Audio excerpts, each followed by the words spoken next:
Hello everyone, आपके अपने YouTube channel commerce etc में ढेर सारा स्वागत है। आज हम मध्य प्रदेश लोक सेवा आयोग द्वारा एक नोटिफिकेशन को जानेंगे और पढ़ेंगे, जो है राज्य पात्रता परीक्षा 2024 के विज्ञापन हेतु। यह स्टेट एलिजिबिलिटी टेस्ट विभिन्न राज्यों द्वारा कराया जाता है। उसी के संदर्भ में मध्य प्रदेश लोक सेवा आयोग द्वारा मध्य प्रदेश में स्टेट एलिजिबिलिटी टेस्ट होने जा रहा है 2024 में, जो कि काफ़ी महत्वपूर्ण है हम सभी यूजीसी नेट की तैयारी करने वाले अभ्यर्थियों के लिए, और जिनका नेट नहीं है उन लोगों के लिए और ही काफ़ी अति महत्वपूर्ण हो जाता है। और ख़ासकर जो लोग भी पीजी पास कर चुके हैं, जिनका पोस्ट ग्रेजुएट हो चुका है या अभी सेकेंड सेमेस्टर में या थर्ड सेमेस्टर में अपियरिंग में है, उन सभी के लिए यह काफ़ी महत्वपूर्ण है। तो आइए चलते हैं, देखते हैं कौन कौन से इसमें महत्वपूर्ण बातें लिखी गई है, जिसको जानना हम सभी अभ्यर्थियों के लिए काफ़ी आवश्यक है। क्योंकि यह एग्ज़ाम एक ऐसा एग्ज़ाम होता है जिसको आप उत्तीर्ण करने के बाद में उस राज्य में, पार्टिकुलर जो मध्य प्रदेश की राज्य है, उसमें आप अपना उच्च सेवा में शिक्षा के द्वारा सेवा दे सकते हैं।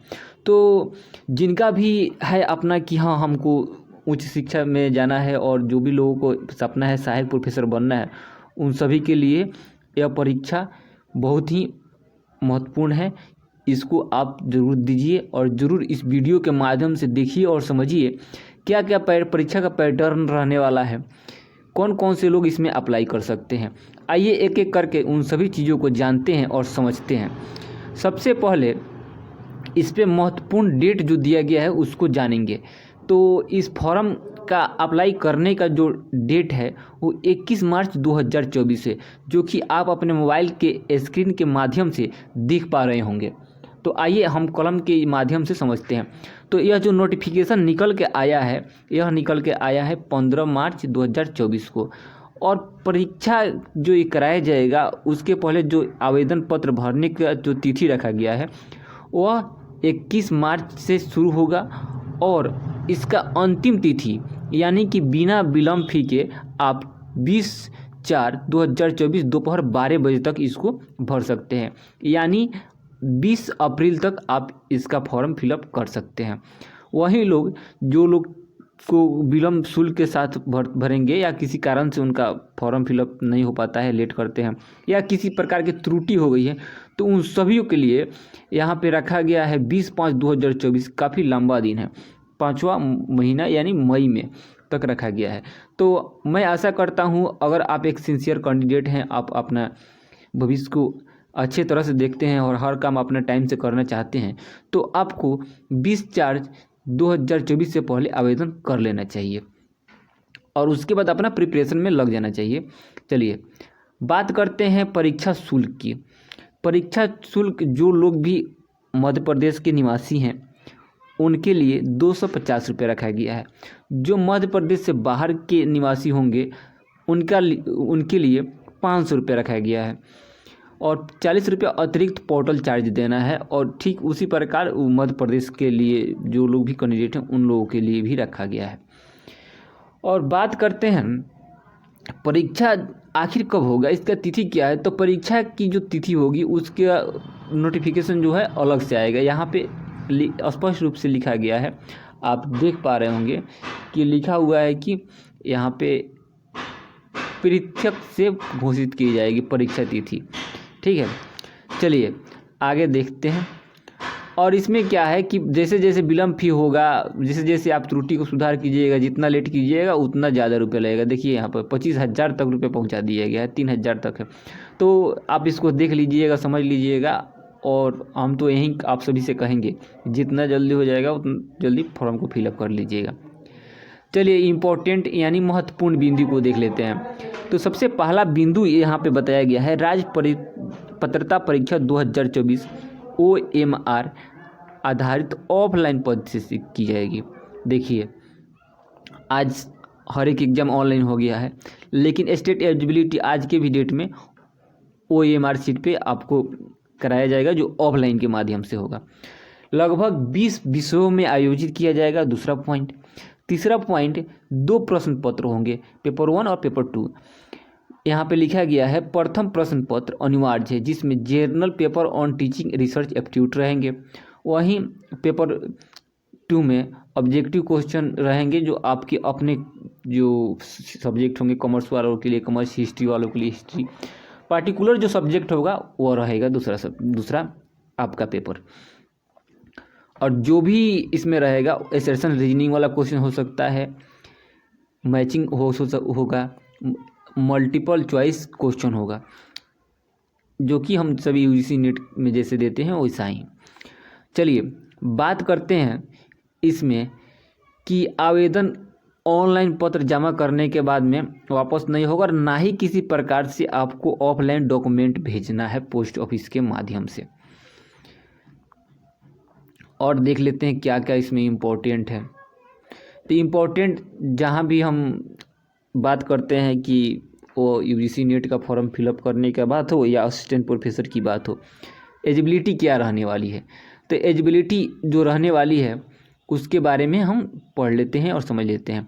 पहला पॉइंट में बताया गया है, अभ्यर्थी केंद्रीय अधिनियम राज्य अधिनियम द्वारा स्थापित किसी भी भारत के विश्वविद्यालय या शैक्षणिक संस्थान से के अधीन स्नातकोत्तर उत्तीर्ण होना चाहिए, यानी कि पीजी आपका कंप्लीट होना चाहिए, या चतुर्थ सेमेस्टर में अध्ययनरत। देखिए बात यहाँ पे समझ लीजिए, जो लोग भी अपेयरिंग में हैं उन लोगों के लिए महत्वपूर्ण है। इसको देख लीजिए, बताया गया है कि अंतिम वर्ष में हो सकते हैं, ठीक है। उसके बाद तृतीय जो सेमेस्टर होता है उसमें हो सकते हैं, या चतुर्थ यानी चौथा सेमेस्टर में होंगे। वो सभी पात्र हैं इस फॉर्म को फिलअप करने के लिए। यानी कि अपेयरिंग के जो भी कैंडिडेट हैं, जहाँ पे ईयर वाइज होता है, उनका अंतिम अगर थर्ड ईयर चल रहा है, नहीं थर्ड ईयर नहीं सेकेंड ईयर चल रहा है, तो वहाँ से फॉर्म फिलअप कर सकते हैं। अगर सेमेस्टर वाले हैं तो थर्ड सेमेस्टर या फोर्थ सेमेस्टर में है तो वो सभी लोग अप्लाई कर सकते हैं। और जो लोग पास कर चुके हैं उनके लिए क्या है, तो जो लोग पास कर चुके हैं उनके लिए है कि आपके पास पीजी में 55% अंक होने चाहिए।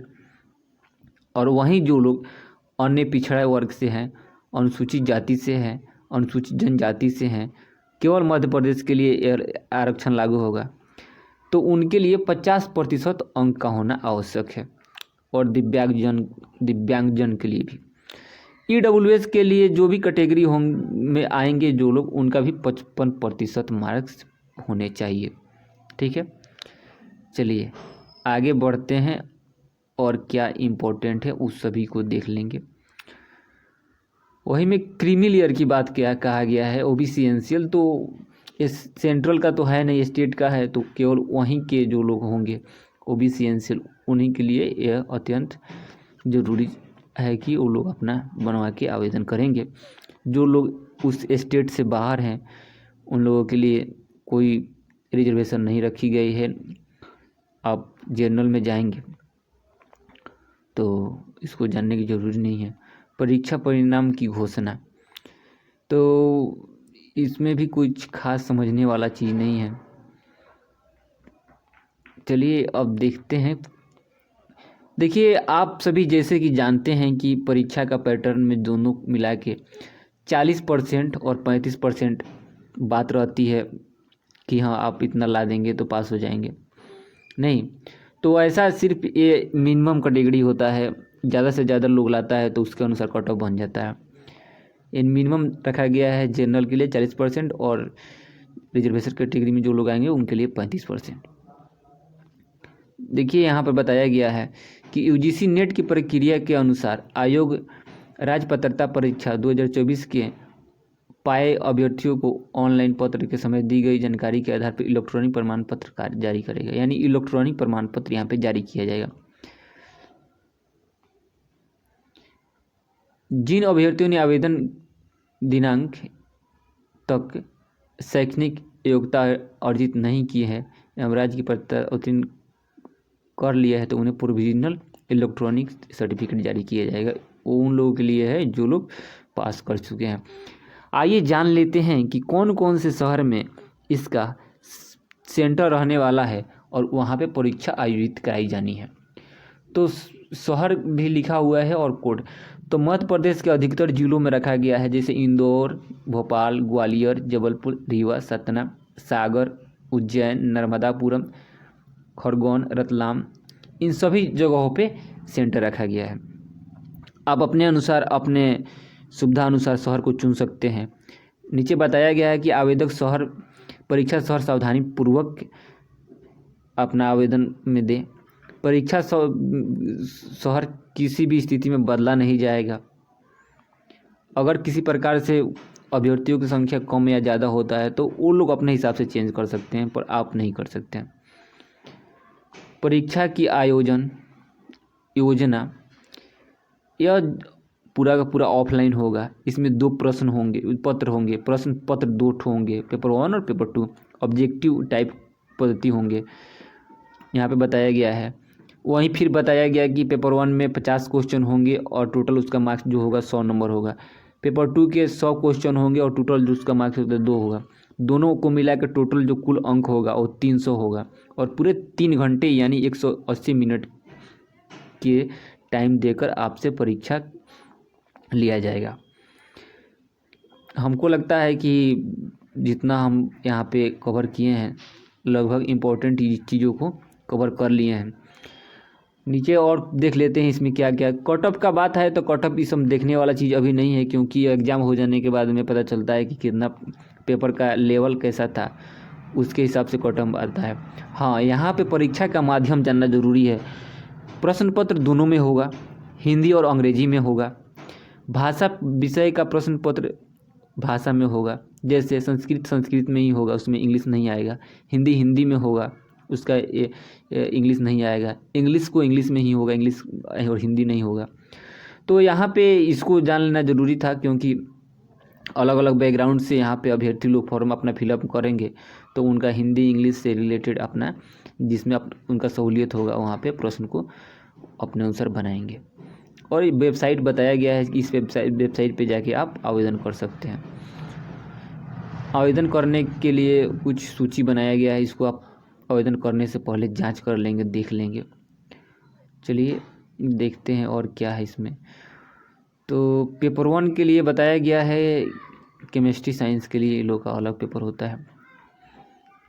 पेपर 1, हाँ, केमिस्ट्री में बताया गया है कि कौन कौन से सब्जेक्ट आएंगे, जिसे केमिस्ट्री हो गया, ऑर्गेनिक केमिस्ट्री हो गया, फिजिकल केमिस्ट्री हो गया। ये सभी सब्जेक्ट जो होंगे एक केमिस्ट्री में आएंगे, जिसका सब्जेक्ट कोड होगा 2।